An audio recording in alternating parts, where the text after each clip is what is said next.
Partagez la bonne nouvelle, dites aux autres d'aimer et d'obéir au Christ. Vous êtes mes témoins, dit le Seigneur, et mon serviteur que j'ai choisi, afin que vous connaissiez et croyiez en moi, et que vous compreniez que je suis celui qui suis.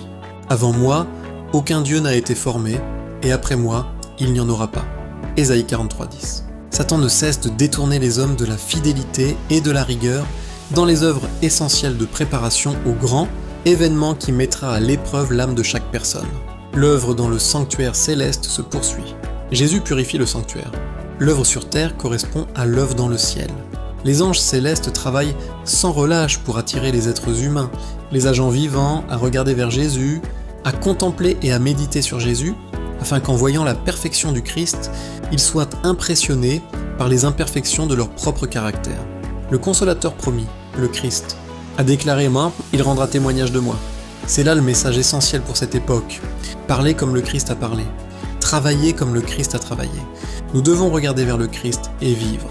En voyant sa beauté, nous aspirons à pratiquer les vertus et la justice du Christ. C'est en contemplant le Christ que nous sommes transformés à son image, et en renonçant à nous-mêmes, en abandonnant notre cœur entièrement à Jésus pour que son esprit le raffine, l'anoblit et l'élève, nous serons en étroite connexion avec le monde futur, baignés dans les rayons lumineux du soleil de justice. Nous nous réjouissons d'une joie indicible et pleine de gloire. Ensuite, il nous est commandé d'aller dans d'autres villes et villages et de leur annoncer la bonne nouvelle, le cœur rayonnant d'amour divin, même à ceux qui sont loin, même à tous ceux que le Seigneur votre Dieu appellera.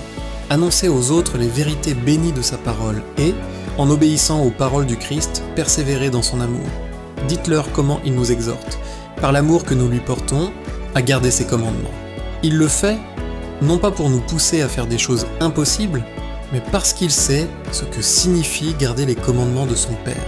Il veut que chaque âme qui entend son invitation dise la même chose aux autres, et reçoivent ses dons les plus précieux, car il sait qu'en observant les commandements de Dieu, nous ne sommes pas réduits à un esclavage servile, mais nous sommes rendus libres par le sang de Jésus-Christ. Et en les observant ces commandements, il y a une grande récompense, c'est à Amdisnofens. Dites-le aux autres, avec votre plume et votre voix, avec piété, humilité et amour, en représentant le caractère du Christ. Et l'esprit et l'épouse disent « Viens », et que celui qui entend dise « Viens », et que celui qui a soif vienne, et que celui qui veut prenne gratuitement l'eau de la vie. Apocalypse 22:17. The Upward Look 3:44, BLJ 259.